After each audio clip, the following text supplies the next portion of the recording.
बिस्मिल्लाहिर्रहमानिर्रहीम। मेरा नाम इकरा सईद अब्बासी है और मैं क्लिनिकल साइकोलॉजिस्ट हूँ। आज हम बात करते हैं कि पेरेंट और चाइल्ड के दरम्यान में बॉन्डिंग की टाइप्स कौन कौन सी होती हैं और फिर आप देखेंगे कि आपकी बॉन्डिंग अपने बच्चे के साथ कैसी है। जितने ज़्यादा लविंग पेरेंट्स होंगे उतने ही ज़्यादा लविंग उनके चिल्ड्रन भी होंगे। जितनी सिक्योर अटैचमेंट होगी उतना ही बच्चे हैप्पी होंगे, उतना ही उनका सोशल नेटवर्क ज़्यादा होगा और स्ट्रॉन्ग स्ट्रेस कोपिंग स्किल्स होगी। लेकिन इन सब चीज़ों के दरम्यान आपने एक बात का ख्याल रखना है और वो ये है कि आपने बच्चों को बहुत ज़्यादा डिपेंडेंट नहीं बनाना है, बल्कि आहिस्ता आहिस्ता आपने उनको इंडिपेंडेंट बनाना शुरू करना है ताकि उनकी पर्सनैलिटी एक ब्राइट पर्सनैलिटी हो। नेक्स्ट हम बात करते हैं कि टाइप्स ऑफ बॉन्डिंग कौन कौन सी होती है। तो ये इंडिविजुअल टू इंडिविजुअल वेरी करती है।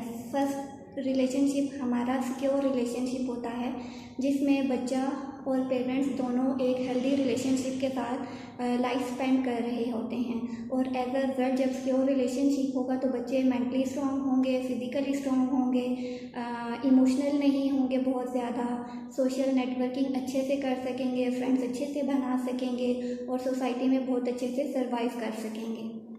नेक्स्ट हमारे पास आते हैं अवॉइडेंट, वो पेरेंट्स जो अपने बच्चों की नीड्स को, उनकी फीलिंग्स को और बच्चों को खुद अवॉइड करते हैं। एज अ रिज़ल्ट उनके बच्चे बहुत ज़्यादा एग्रेसिव हो जाते हैं और आहिस्ता आहिस्ता वो सोसाइटी से विड्रॉ करना शुरू हो जाते हैं।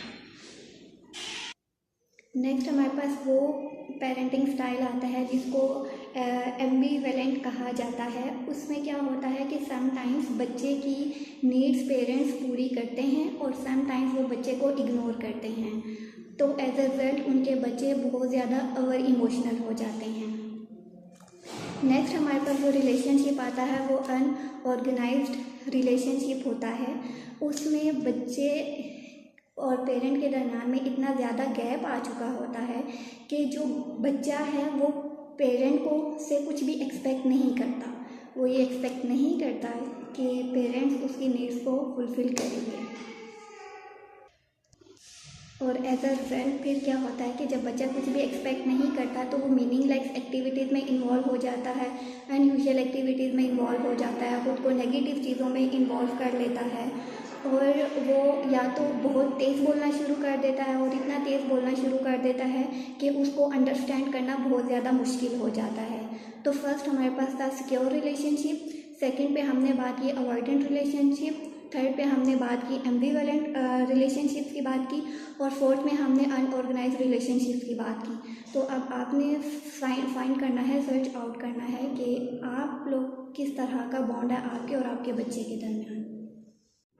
और एक रिसर्च में बताया गया था कि वो फादर्स जो अर्ली डेज़ में बच्चों के साथ होते हैं, बच्चों को ज़्यादा से ज़्यादा टाइम देते हैं, तो वो बच्चे जब बड़े होते हैं तो उनके बच्चों के दरमियान और फादर के दरमियान एक स्ट्रॉन्ग बॉन्डिंग क्रिएट हो जाती है। तो अगर आप भी चाहते हैं कि आपके बच्चे और आपके दरमियान में स्ट्रॉन्ग बॉन्डिंग हो तो बच्चों को ज़्यादा से ज़्यादा टाइम दें और जितने पॉइंट्स हमने डिस्कस किए हैं शॉर्ट इन पॉइंट्स पे प्रैक्टिकली अमल करें ताकि एक अच्छी और हेल्दी फैमिली आप लोगों की बन सके। Thank you so much.